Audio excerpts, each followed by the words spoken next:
Assalamualaikum warahmatullahi wabarakatuh. Nama saya Lucy Handayani dengan NPM 20010710116. Saya jurusan Tadris IPS. Di sini saya akan menjelaskan pengertian hardware, fungsi hardware, dan jenis-jenisnya. Yang pertama, pengertian hardware. Hardware adalah sebuah komponen komputer yang berfungsi untuk mengelola data pada proses komputerisasi sesuai dengan instruksi yang telah ditentukan, sehingga output dari setiap proses komputerisasi mampu terwujud. Jika menurut Raya Fareza, hardware adalah bagian dari komputer yang bekerja sesuai dengan instruksi software. Kemudian fungsi hardware. Hardware berfungsi untuk mendukung kerja komputer.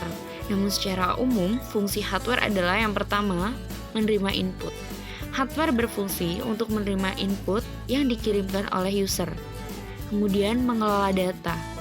Hardware berfungsi untuk mengolah data yang diterima menjadi informasi baru yang berguna dan dapat dimengerti oleh manusia. Kemudian memberikan output. Hardware berfungsi untuk memberikan output kepada user setelah proses pengolahan input selesai. Kemudian menyimpan data.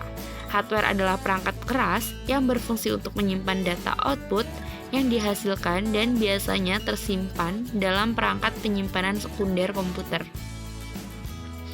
Kemudian jenis-jenis hardware. Yang pertama adalah input DV.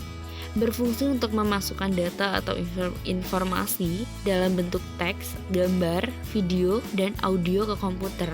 Contoh hardware yang termasuk input DV adalah mouse.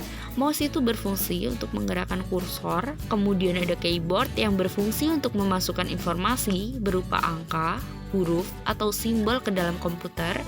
Kemudian ada webcam, adalah alat bantu komputer pada saat melakukan video call.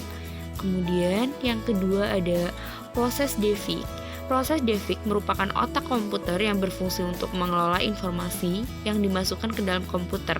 Contoh hardware yang termasuk proses DV itu ada FGA yang berfungsi untuk mengolah informasi berupa data grafis. Kemudian ada RAM yang berfungsi untuk menentukan kecepatan akses komputer. Kemudian ada CPU yang berfungsi sebagai otak komputer yang mengatur seluruh proses yang ada pada komputer. Kemudian yang ketiga ada output DV. Output DV atau perangkat keluar adalah bagian dari hardware yang berfungsi untuk menghasilkan informasi baru atau data yang berguna dan dapat dimengerti oleh user. Contoh hardware yang termasuk output DV ini yang pertama ada printer yang berfungsi untuk mencetak informasi atau data yang dihasilkan. Kemudian ada monitor yang berfungsi untuk menampilkan informasi baru yang telah diproses sebelumnya sehingga pengguna dapat melihatnya. Kemudian ada stroke unit. Stroke unit atau perangkat penyimpan merupakan bagian dari hardware yang berfungsi untuk menyimpan data di dalam atau di luar komputer. Contoh hardware yang termasuk stroke unit itu yang pertama adalah hard disk internal yang berfungsi untuk menyimpan data pada perangkat di dalam komputer.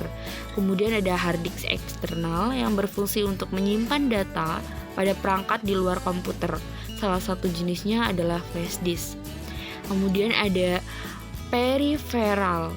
Peripheral atau perangkat tambahan adalah komponen hardware yang membantu komputer dalam memproses informasi yang dimasukkan ke dalam komputer. Contoh hardware yang termasuk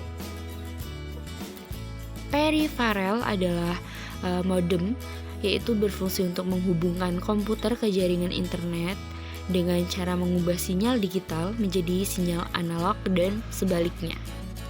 Sekian presentasi dari saya. Wassalamualaikum warahmatullahi wabarakatuh.